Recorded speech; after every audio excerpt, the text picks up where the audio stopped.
नमस्कार साथियों, मैं अंकित कुमार स्वागत करता हूं आपके अपने चैनल शॉर्टकट अड्डा विद कॉन्सेप्ट पर। आज की इस वीडियो में मैं डिस्कस करने जा रहा हूं इंडियन पॉलिटी, जिसे भारतीय राज्य व्यवस्था के नाम से जाना जाता है। दोस्तों, हम शुरुआत करेंगे भारत के संवैधानिक विकास से। जैसा कि आप जानते हो कि भारत में अंग्रेज़ों का आगमन 1599 से माना जाता है। 1599 में सबसे पहले भारत में आने वाले अंग्रेज़ का नाम जॉन मिल्डेनहाल था। अकबर के दरबार में आने वाले अंग्रेज़ का नाम था रोल्फ फिंच। अंग्रेज़ों ने भारत में आगमन के बाद ब्रिटेन में जाकर व्यापारियों का एक ग्रुप बनाया, जिसे मर्चेंट एडवेंचर के नाम से जाना जाता है। ये ग्रुप महारानी विक्टोरिया प्रथम के पास भारत में व्यापार करने की अनुमति लेने गया और फाइनली 31 दिसंबर 1600 में इस ग्रुप को एक राजलेख दिया गया और 15 साल तक व्यापार करने की अनुमति दी गई। इसी दिन ब्रिटेन में ईस्ट इंडिया कंपनी की स्थापना हुई। दोस्तों, ईस्ट इंडिया कंपनी की ब्रिटेन में स्थापना हो गई लंदन के अंदर।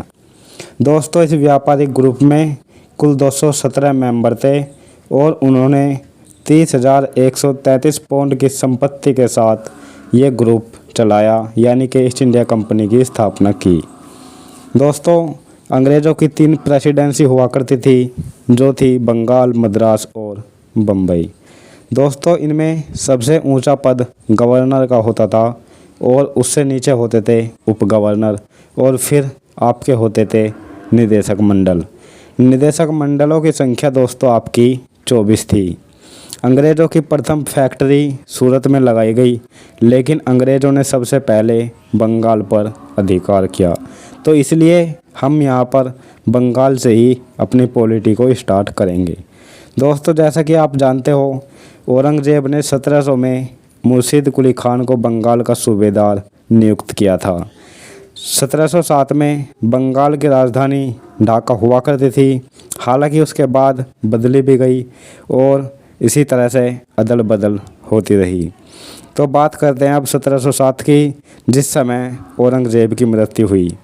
दोस्तों, 1707 में औरंगज़ेब की मृत्यु के बाद उसका बड़ा पुत्र उत्तराधिकारी बना, जिसका नाम था बहादुर शाह प्रथम या फिर मुअज्जम खान। दोस्तों, ये 5 साल तक के लिए शासन पर बना रहा। इसके बाद आता है दोस्तों जहांगीर शाह। ये 1 साल तक के लिए शासन पर रहता है और उसके बाद आता है फर्रुखसियर। फर्रुखसियर के शासनकाल में ही मुर्शीद कुली खान ने अपने आप को स्वतंत्र घोषित कर लिया और बंगाल का प्रथम नवाब बना मुर्शीद कुली खान।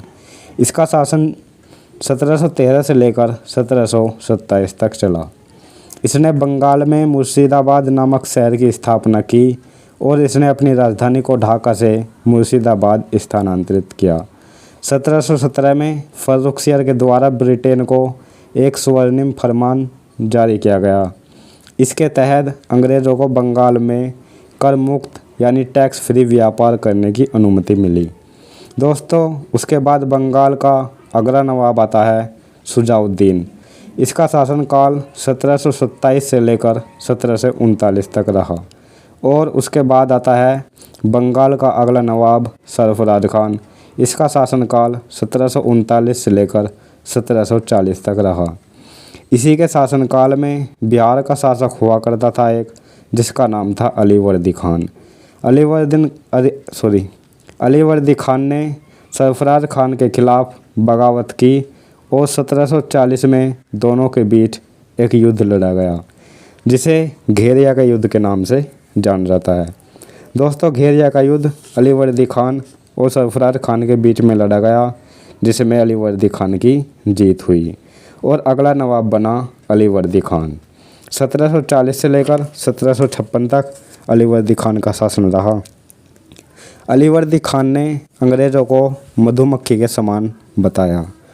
अलीवर्दी खान का उत्तराधिकारी सिराजुद्दौला को बनाया गया, जिसका सेनापति मीर जाफ़र था।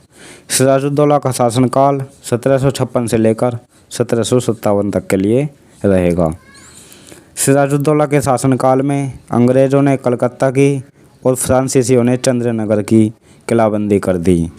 सिराजुद्दौला के कहने पर फ्रांसीसियों ने तो किलाबंदी बंद कर दी, लेकिन अंग्रेज़ नहीं माने। इसीलिए 1756 में सिराजुद्दौला ने अंग्रेज़ों पर आक्रमण किया और अंग्रेज़ों के कासिम बाज़ार पर अधिकार कर लिया और कलकत्ता पर भी अधिकार कर लिया और कलकत्ता का नाम बदलकर अलीनगर कर दिया गया। दोस्तों, सिराजुद्दौला ने अंग्रेज़ों के कलकत्ता के फोर्ट विलियम पर भी अधिकार कर लिया और 20 जून 1756 को एक घटना होती है जो कि काल कोठरी की घटना के नाम से प्रसिद्ध है। दोस्तों, इसमें 146 अंग्रेज़ों को 18/15 के काल कोठरी के रूम में कैद कर लिया गया।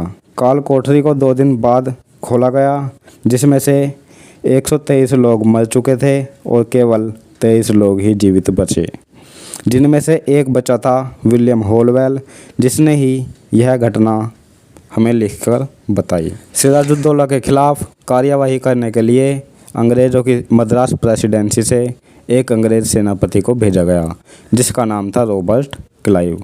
रॉबर्ट क्लाइव और सिराजुद्दौला के बीच एक युद्ध होता है, जिसमें रॉबर्ट क्लाइव जीत जाता है और 1756 में दोनों के बीच होती है एक अलीनगर की संधि और 1757 में दोस्तों एक युद्ध लड़ा जाता है जो कि प्लासी का युद्ध कहा जाता है।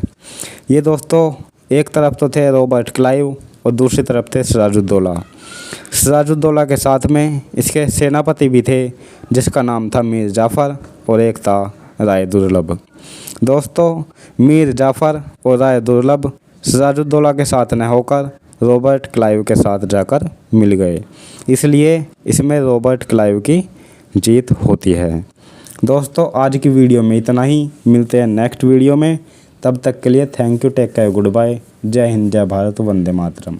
आपको ये वीडियो कैसी लगी मुझे कमेंट में ज़रूर बताएं। धन्यवाद।